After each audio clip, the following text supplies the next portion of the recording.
Assalamualaikum warahmatullahi wabarakatuh. Alhamdulillahirabbil alamin wassalatu wassalamu ala asyrafil anbiya'i wal mursalin wa ala alihi wa sahbihi ajma'in. Subhanaka la ilma lana illa ma 'allamtana innaka antal alimul hakim. Rabbi shrah li sadri wa yassir li amri wahlul 'uqdatam min lisani yafqahu qawli. Allahumma alhimna ma rasyada umurina wa 'azna min syururi anfusina wa min sayyiati a'malina. Wala haula wala quwwata illa billahil 'aliyyil azim. Bismillahirrahmanirrahim. Allahumma aftah alaina hikmataka wa anshur alaina min khazaini rahmatika ya arhamar rahimin. Alhamdulillah, syukur kepada Allah Subhanahu wa taala kita dapat lagi bertemu di alam maya bagi meneruskan pembelajaran akhlak tahun 5, iaitu adab tajuk yang ketiga, adab kepada pemimpin. Selepas tajuk yang pertama adab berjual beli dan tajuk yang kedua adab dalam majlis. Adab kepada pemimpin.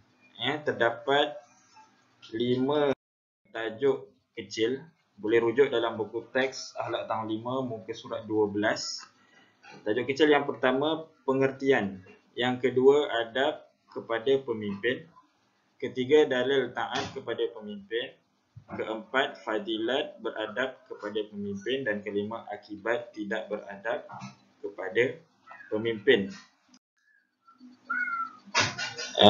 Sebelum itu cuba lihat dalam buku teks muka surat 12 terdapat 2 gambar pemimpin. Yang pertama itu Duli Yang Maha Mulia yang Seri Paduka Baginda Yang di-Pertuan Agong ke-15 Sultan Muhammad ke-5, merupakan pemimpin, contoh pemimpin negara yang lepas. Gambar yang kedua Duli Yang Maha Mulia Sultan Syarifuddin Idris Shah Al-Haj Ibni Almarhum Sultan Salahuddin Abdul Aziz Shah Al-Haj, pemimpin negeri Selangor, negeri kita. Jadi kita terus pergi kepada tajuk kecil yang pertama, iaitu pengertian pemimpin. Apa makna pemimpin? Baik, sama-sama. Pemimpin ialah ketua atau orang yang bertanggungjawab memimpin organisasi atau kumpulan seperti sebuah negara, negeri, daerah, kampung, kumpulan, persatuan, keluarga dan sebagainya. Kita ulang balik. Ustaz bahagikan kepada 2 ni makna pemimpin. Kalau kita lihat macam panjangan, senang ni sebenarnya nak ingat. Pemimpin ni siapa? Pemimpin ni ialah ketua atau orang yang bertanggungjawab memimpin organisasi atau kumpulan. Apa contoh kumpulan tu? Seperti negara, negeri, daerah, kampung, kumpulan, persatuan, keluarga dan sebagainya. Ingatkan makna pemimpin ni. Tajuk kecil yang kedua ialah adab dengan pemimpin. Dalam buku teks muka surat 14 terdapat 6 adab kepada pemimpin. Adab dengan pemimpin. Yang pertama, memberi kerjasama. Yang kedua, menghormati dan menjaga maruah pemimpin. Kita sebagai rakyat kena sentiasa jaga maruah pemimpin kita. Contoh, pemimpin di kalangan kamu dalam kelas siapa? Ketua kelas. Adab yang ketiga, memberi teguran melalui saluran tertentu dan berhemah.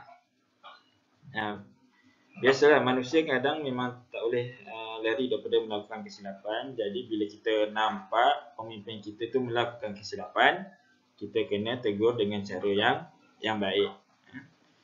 Adab yang keempat, memberi sumbangan dalam bentuk buah fikiran dan tenaga. Sekiranya kamu ada idea, cadangan untuk mempertingkatkan lagi kelas kamu, berikan idea tersebut dengan cara yang baiklah. Adab yang kelima, mendoakan kesejahteraan pemimpin supaya memperolehi kekuatan dalam menjalankan tugas. Doakan pemimpin kita tu, contohnya ketua kelas, guru-guru, supaya sentiasa sihat agar dapat menjalankan tugas dengan baik. Yang adab yang keenam, taat kepada setiap arahan pemimpin selagi tidak bertentangan dengan ajaran Islam. Benar.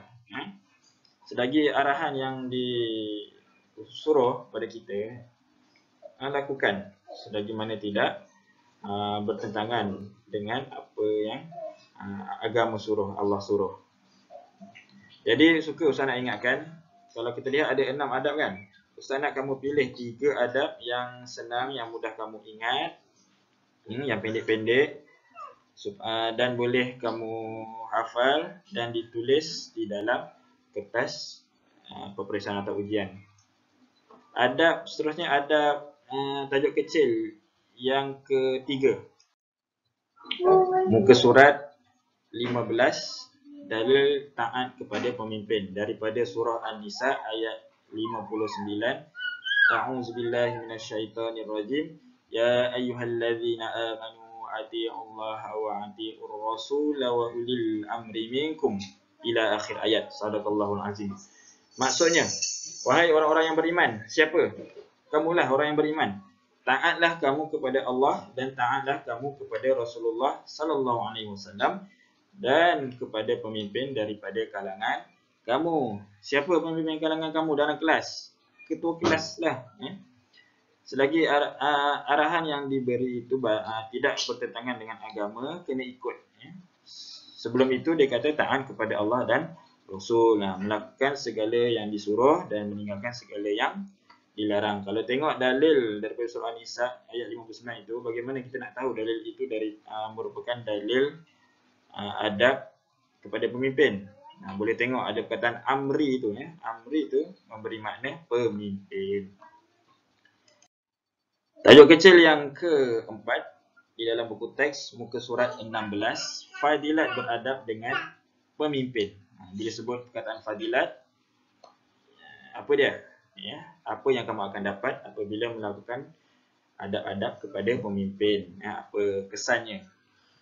Terdapat 5 fadilat di dalam buku teks. Yang pertama, dikasihi Allah Subhanahu wa taala dan Rasulullah sallallahu alaihi wasallam. Bila kita melakukan kebaikan, perkara yang baik, Allah dan Nabi Muhammad pun suka pada kita. Yang kedua, memenuhi tuntutan agama. Betul. Bila kita melakukan apa yang agama suruh, kita telah melakukan yang Allah suruh lah.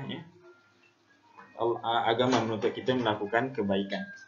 Yang ketiga, negara akan selamat dan aman daripada ancaman musuh. Ini khusus kepada pemimpin negara.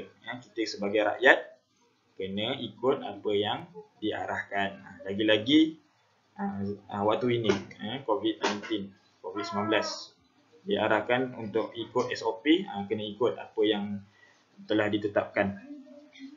Fadilat yang keempat, pemimpin dapat menjalankan tugas dengan lebih berkesan.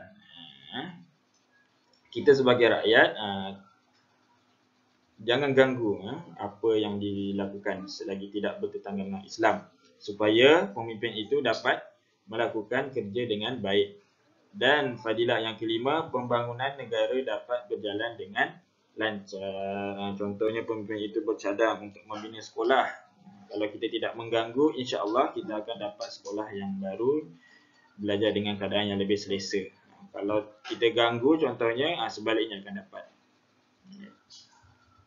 Dan tajuk kecil yang terakhir, iaitu akibat tidak beradab dengan pemimpin.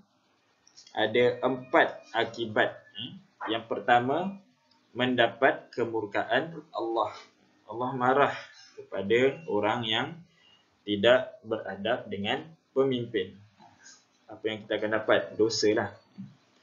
Yang kedua, merosakkan imej negara. Contohnya kalau kita lihat di kaca televisyen, terdapat rakyat yang melawan pemimpin, melakukan perkara-perkara yang tak baik, merosakkan harta awam. Itulah contoh perkara yang tak baik. Contoh merosakkan imej negara. Orang negara luar pun akan lihat apa yang rakyat Malaysia lakukan. Yang ketiga, akibat yang ketiga, melemahkan semangat pemimpin untuk menjalankan tugas dengan cemerlang. Dan yang keempat, membantutkan pembangunan untuk kebaikan rakyat. Contoh macam Ustaz kata tadilah, contoh pemimpin kita tu merancang untuk membina sesebuah bangunan untuk kebaikan rakyat. Bila ada sesetengah rakyat ni mengganggu kerja pemimpin itu, rakyat pun tidak akan mendapat kebaikan ataupun keselesaan yang akan dia perolehi, yang akan dia dapat. Jadi sebelum Ustaz menutup video tajuk pada kali ini, boleh lihat buku teks muka surat 17.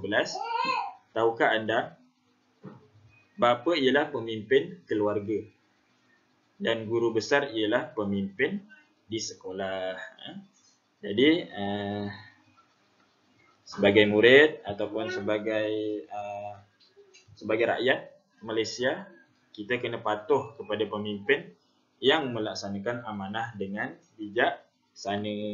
Okey, selagi perkara itu baik, kita ikut. Selagi perkara itu arahan yang dilakukan tidak bertentangan dengan Islam, kita kena patuh. Kita kena lakukan. InsyaAllah cukup sampai di sini saja tajuk pada kali ini, iaitu adab kepada pemimpin. Sampaikan kepada yang tidak berkesempatan untuk melihat video ini dan lakukanlah, amalkan perkara yang baik kepada pemimpin. InsyaAllah kita akan bertemu lagi di video tajuk pada akan datang. Assalamualaikum warahmatullahi wabarakatuh. Sekian, terima kasih.